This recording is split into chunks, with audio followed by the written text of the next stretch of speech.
Internet के गीत जैसे हमनी के बिहार में सब सखी लोग कैसे भसुर अंगना में आवेला, आदमी मिल के सब सखी साथे गीत गावेला, तो हम लोग के सामने सुनावता नहीं। अरे रोवेली कौन हो बेटी, अरे आमा के हो पंजरवा, अरे रोवेली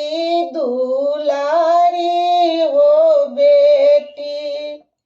अरे चाची के हो पंजरवा, अरे भसुर हमरो लंघाए आमा, खदर के सारी ले आइले, अरे भसुर हमरो लंघाए चाची, खदर के सारी ले आइले, अरे हंसेली अपन हो आमा, अरे बेटी के हो पंजरवा, अरे हंसेली अपन हो चाची, अरे बेटी के हो पंजरवा, अरे भसुर तोरो सिरसा हेवे हो बेटी, बनारसी साड़ी ले आइले, अरे भसुर तोहरो सिरसा हेवे हो बेटी, अरे बनारसी साड़ी ले आइले,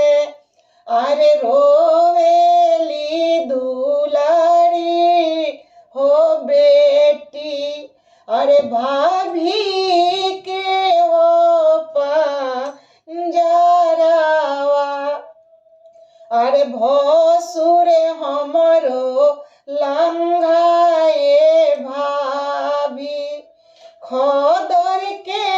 सारी ले आइले, अरे भसुर हमरो लंघाए भाभी, पीतल के नथिया ले आइले, अरे हंसेली कौन हो भाभी, अरे ननद के हो पंजरवा, अरे भसुर रो सिरसा हेवे ननद, सोना के नथिया ले आइले, अरे भसुर रो सिरसा हेवे ननद, बनारसी साड़ी ले आइले। अगर गाना मेरा पसंद आए तो लाइक करना, शेयर करना और कमेंट करके जरूर बताना कैसा लगा मेरा गाना।